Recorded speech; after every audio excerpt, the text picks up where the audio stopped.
Why, Mutie, I am a new man.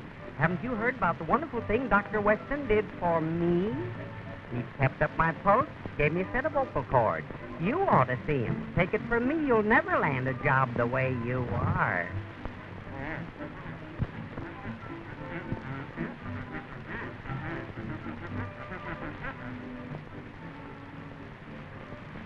Let's go. Here we are.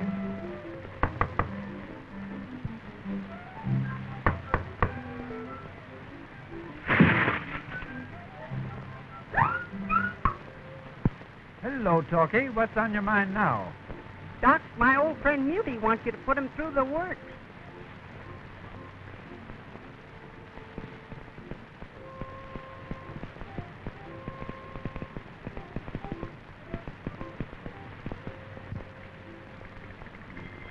Why, man, you still run on 60. We'll have to pep you up to 90. Open your mouth. Yeah. And no wonder you can't talk. You have no soundtrack. Come right along with me.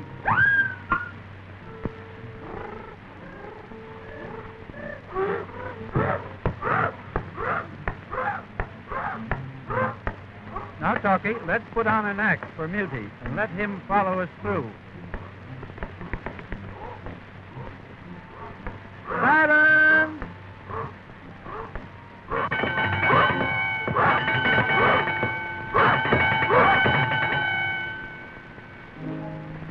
Just a calm at twilight, when the lights are low, and the flickering shadows softly come and go, though the heart be weary. Now I'll explain. Inside this booth is a motion picture camera which is taking pictures through this window. We use a soundproof booth. When it's closed, it keeps the camera noise away from the microphone. The camera is operated by a motor which runs at exactly the same speed as the motor in the sound machine. Whew, it's hot in this booth. Let's get out on the set again, and I'll show you how the sound is picked up by the microphones on the stage. Sound waves are picked up by this wonderful mechanical ear, the microphone, which is really a glorified telephone transmitter. This microphone changes the sound waves into electrical vibrations, which are amplified here and sent along these wires to the mixer room. The sounds from the stage microphones are mixed here so that they sound natural for the action in the production. Mr. Mixer sees the actors through this window and hears them only through this horn.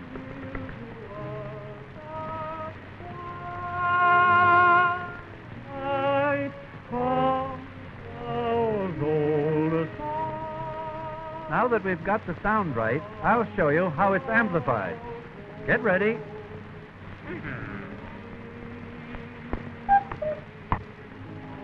The power from the microphones is amplified about 10 million times by these vacuum tubes, making the voice current strong enough to operate the machine that photographs the sound. Do you follow me?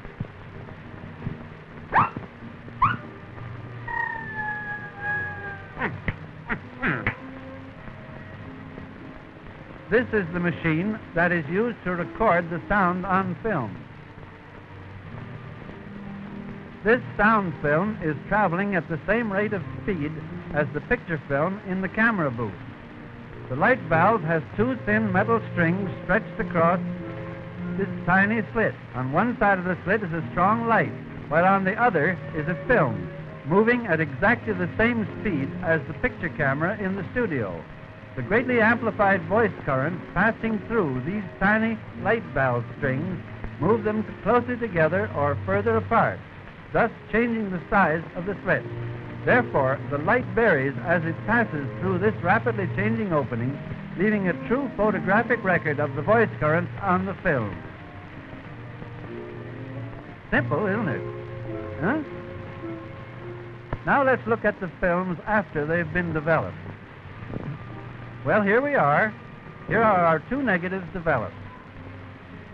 The next step is to print these two negatives onto a third piece of film. We'll print the sound record first, and then the picture record. Here we have a completed sound print. We're now ready for projection. This is the picture and sound projector. One motor drives both the picture and sound equipment. You see? Let me illustrate this with a simple diagram. This lamp illuminates the soundtrack on the film. The light from the lamp passes through the slit, throwing a very narrow line of brilliant light on the soundtrack. As the film runs past this light, the marks on the soundtrack cause the light to increase and decrease. This light, in turn, causes the current through the photoelectric cell to increase and decrease, thus producing the electric vibration first created sound waves.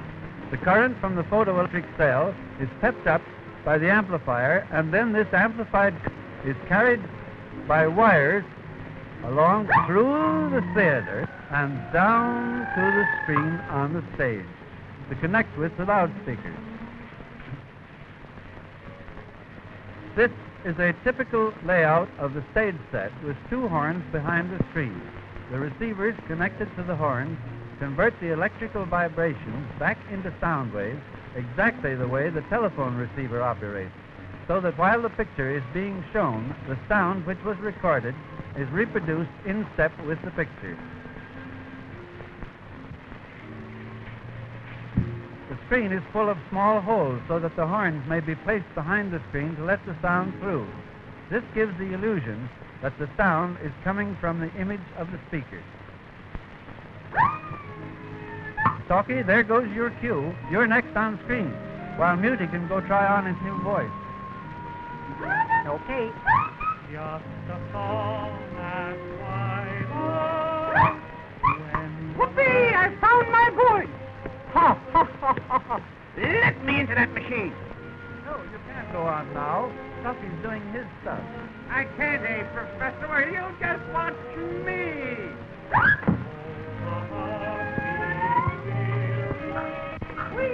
Wow! Right down. What's the idea? Keep still, I said. Just because you got a voice now, don't shout. Boy, I'm a Gazzarino. Whoa! Look here, Smarty. If you must stay on the screen with me, suppose we get together with a little close harmony. What do you say?